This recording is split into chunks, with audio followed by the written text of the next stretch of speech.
갈라디아서 6장 11절로 18절의 말씀을 가지고 당신에게 예수의 흔적이 있습니까? 라는 제목으로 이 시간 하나님의 말씀을 나누고자 합니다. 혹시 양화진에 가보신 적 계십니까? 양화진. 네. 양화진에 가면 100주년 기념교회가 있고 그 밖에는 애국인 선교사 묘지가 있습니다. 100주년 기념교회에 심우했던 이재철 목사님은 그야말로 한국교회의 기감이 되는 목사님이기도 했죠. 그런데 그곳에는 약 450개의 애국인들의 무덤이 있습니다. 그 중에서도 150개 정도가 선교사들의 무덤이라고 합니다. 3년 전입니다. 2020년도에 우리 교회 임직을 받으시는 우리 박승전 장로님 뿐만 아니라 김미자 권사님, 또 송우승 권사님, 이렇게 이분들과 함께 양화진에 간 적이 있습니다. 그곳에 가기 전에 이분들에게 어떻게 훌륭한, 또 거기에 가면 조금이라도 더 많은 내용들을 숙지하기 위해서 책과 영상을 구입해서 그리고 나름의 공부를 하고 지금도 그 자료를 제가 가지고 있는데요. 그리고 실제로 그곳에 가서 묘비에 적혀 있는 짧은 글귀들을 보면서 가슴이 뭉클해지면서 숙연해질 수밖에 없었습니다. 어떤 선교사님은 한국 땅에 와서 자신의 아내를 먼저 하나님께 보내야만 했고, 또 어떤 선교사님은 갑작스럽게 자신의 두 자녀를 풍토병에 걸려서 먼저 하나님께로 보내야 되는 아픔을 겪기도 했습니다. 또 어떤 선교사님은 젊은 시절 머리도 뛰어나고 공부도 잘해서 자신의 미래가 보장되어 있는데도 불구하고 그것들을 가감하게 포기하고 한국 땅에 선교사님으로 오신 분도 계셨고, 또 어떤 선교사님들은 한국인들을 위해서 자비와 후원금을 열심히 모아서 학교를 짓기도 하고 병원을 짓고 또 교회를 개척하기도 하면서 심지어는 한글 성경을 번역해서 보급하는 데 힘썼던 분도 계셨습니다. 그때 우리 임직 받으신 분들과 그 양화진을 쭉 돌아보고 한 모퉁이에 앉아서 느낌들을, 이곳에 와서 느꼈던 것들을 함께 나누면서 지금도 생각이 나는데요. 어떤 한 분이 그런 말씀을 하셔요.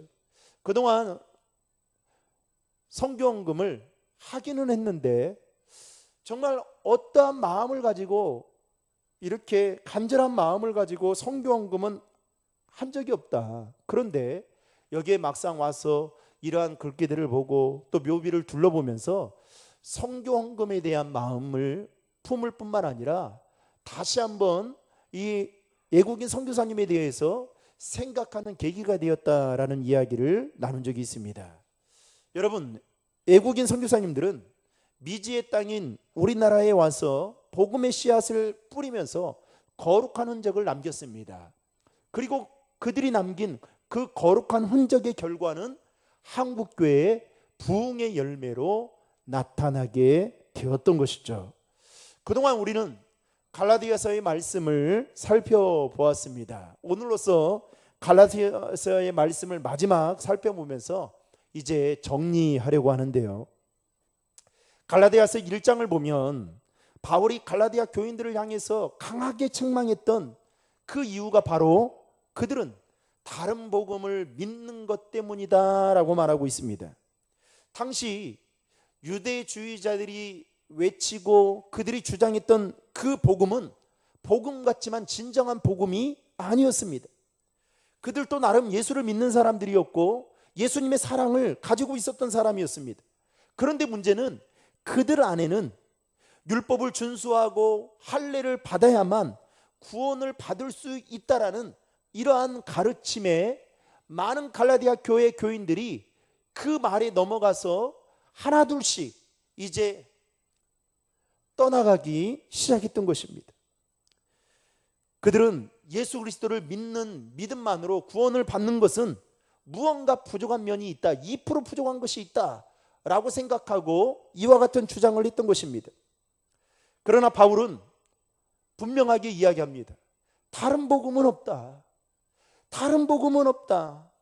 너희들이 의롭게 된 것도 너희들의 행위를 통해서가 아니라 믿음으로 말미암아 의롭게 됐다라고 이야기를 하면서 오늘 본문인 갈라디아서 마지막 말씀에서 바울은 뭐라고 갈라디아 교회 성도들에게 이야기하느냐? 내 몸에 예수의 흔적이 있다. 또 나에게는 오직 예수 그리스도 십자가 외에는 결코 자랑할 것이 없다라고 말을 합니다. 그렇다면 바울은 자신의 몸에 있던 예수의 흔적을 왜 강조하고 있는 걸까요? 내가 이렇게 그동안 고생했으니까 당신들이 나를 알아주어야 한다. 그래서 예수의 흔적을 지금 자랑하고 있는 걸까요? 아니면 나도 이만큼 고생을 했으니 당신들도 이렇게 고생해야 된다라고 생각하고 육체를 자랑하는 신앙을 강조하기 위해서 바울이 갈라디아 교회 성도들에게 말했던 것일까요? 그렇지 않습니다. 바울은 도리어 십자가를 자랑하는 삶을 살아야 한다라고 강조하고 있습니다. 여러분, 성경에 보면 예수님을 만나고 난 이후에 참 많은 사람들이 변화되었습니다. 그 변화의 흔적은 바로 그들의 삶을 하나님께 드렸다라는 것이죠. 특별히 바울이 머문 곳에도 예수의 흔적, 복음의 흔적이 여기저기에 넘쳐났습니다. 그래서 오늘 본문인 갈라디아서 말씀을 바울은 마무리하면서 자신 안에 예수의 흔적이 있다라고 고백합니다. 특별히 본문 17절에 나오는 흔적이라는 이 단어는 헬라어로 스티그마라고 하는데요, 영어로는 마크라는 단어입니다. 즉 종이 주인에게 예속되었음을 입증해주는 일종의 낙인과 같은 뜻을 이야기하는 것입니다. 한마디로 말하면 바울은 예수를 믿고 난 이후에 자신의 삶의 주인이 누가 됐다고요? 예수 그리스도가 되고 그분께서 나를 예수님의 사람으로 새겨주셨다라고 바울은 이렇게 고백하고 있는 것입니다. 그렇다면 바울은 어떤 흔적, 다시 말하면 어떤 스티그마를 가지고 있었던 것일까요?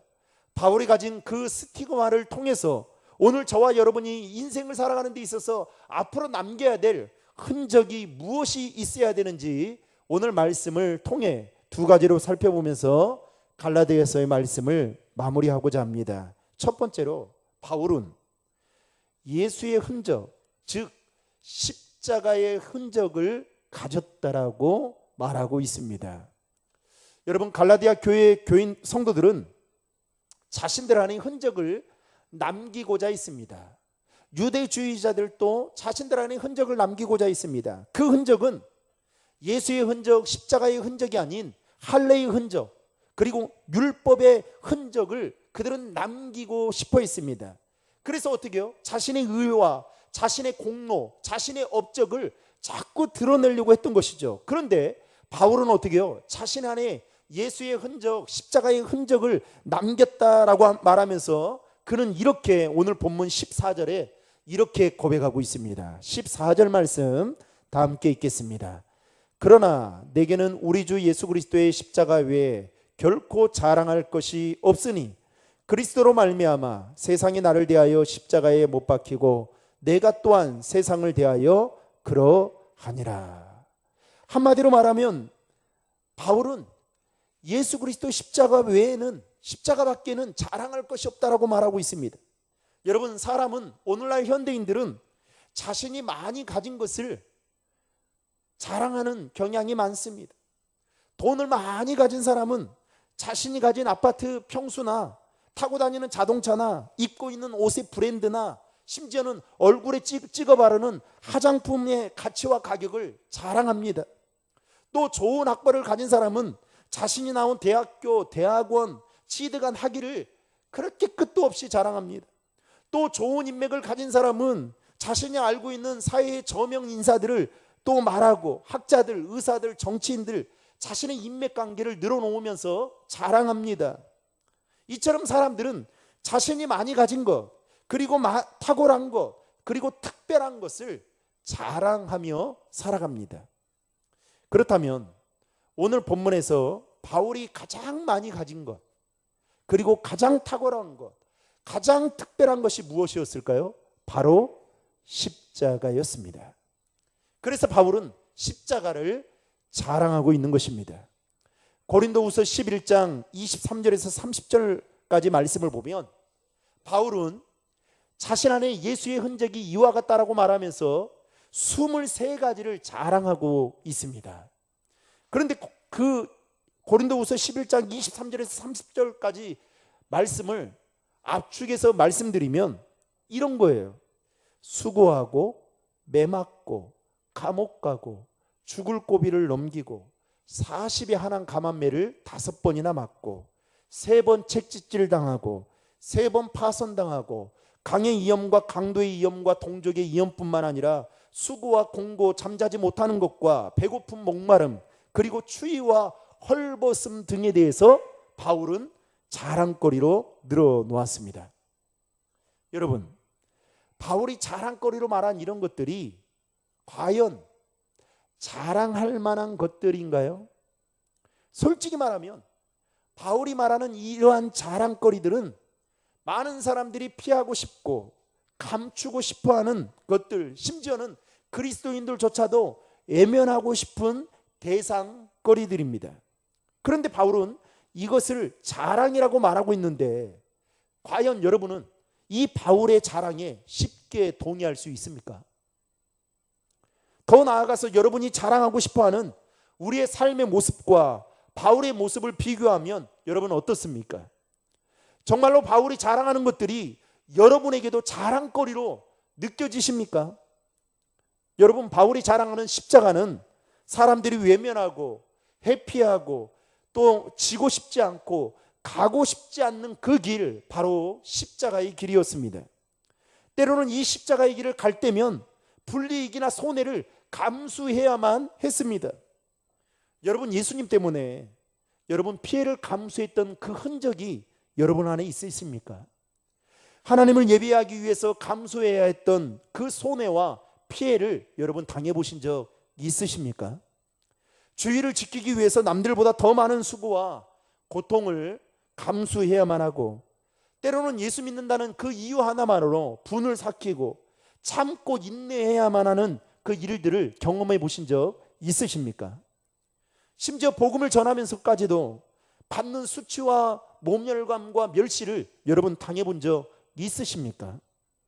그런데 예수를 믿으면서 우리에게 이러한 십자가의 흔적이 없다면 우리는 과연 예수의 사람인가? 라고 한번 점검해 볼 필요가 있다라는 것입니다.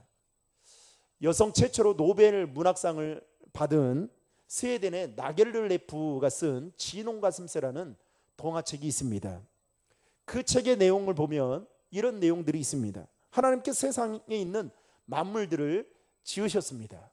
그리고 저녁 무렵이 되었을 때에 하나님이 깊은 고민을 하다가 제피터를 가진 조그만한 새 한 마리를 만드시고 그 새의 이름을 진홍가슴새라고 붙여주셨습니다.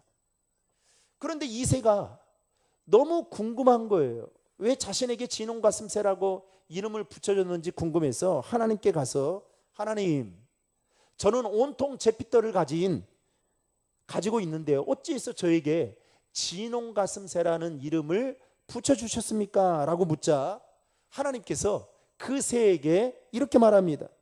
네가 진정한 사랑을 베풀 수 있게 될 때에 진홍가슴새라는 이름에 합당한 깃털을 가지게 될 것이다 라고 말을 합니다.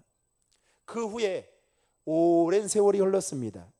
어느 날 진홍가슴새가 있는 그 둥지 근처에 언덕에 십자가가 세워졌습니다. 그리고 그 십자가 위에 한 사람이 매달렸습니다. 멀리서 이 광경을 지켜보던 진홍가슴새가 그 사람이 얼마나 불쌍하게 보였는지 십자가에 달린 그 사람에게로 날개를 펴서 날아갔습니다. 가까이서 가서 보니까 그 사람의 이마에 뾰족뾰족한 머리 가시면류관이 씌어져 있고, 그리고 그 사람이 몸이 조금씩 움직일 때마다 가시가 박힌 상처에서 검붉은 피가 솟아나기 시작했습니다.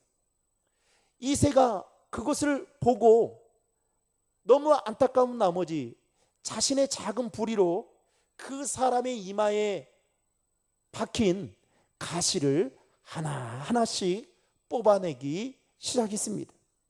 가시가 뽑힐 때마다 그 사람의 이마에서 피가 펑펑 터져 나오기 시작했습니다.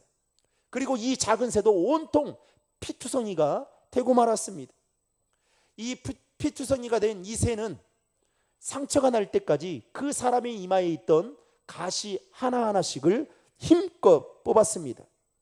그리고 뽑던 중에 이 작은 새는 자신의 둥지로 돌아와야만 했습니다.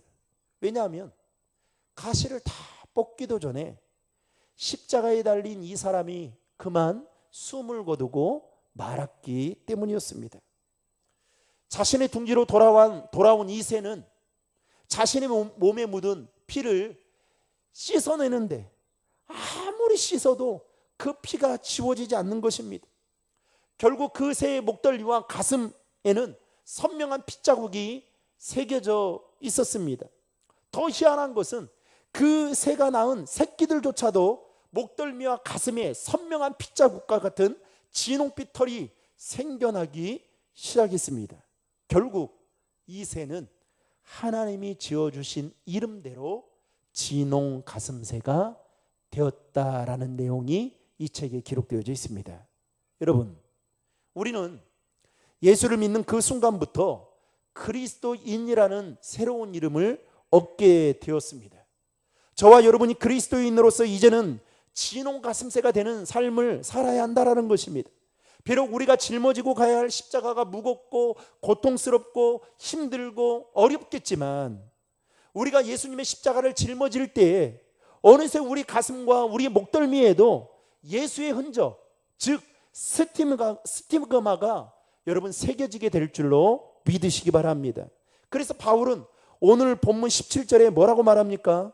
이후로는 누구든지 나를 괴롭게 하지 말라. 내가 내 몸에 뭘 가지고 있다고요? 예수의 흔적을 지니고 있노라 라고 고백하고 있습니다. 사랑하는 성도 여러분, 이 바울의 고백이 저와 여러분들의 고백이 되기를 주님의 이름으로 축원합니다. 마지막 두 번째로 바울은 삶의 변화의 흔적을 가졌던 자였습니다. 여러분 15절의 말씀을 다 함께 화면을 보고 같이 읽겠습니다. 할례나 무할례가 아무것도 아니로되 오직 새로 지으심을 받는 것만이 중요하니라. 바울은 할례나 무할례는 무가치한 것 뿐이며 오직 중요한 것은 새롭게 지으심을 받는 것이 중요하다라고 갈라디아 교회 성도들에게 말하고 있는 것입니다. 여러분, 지금 유대주의자들은 뭘 중요시 여기면서 갈라디아 교회 성도들의 마음을 흔들고 있습니까? 할례와 율법을 중요하다라고 생각합니다.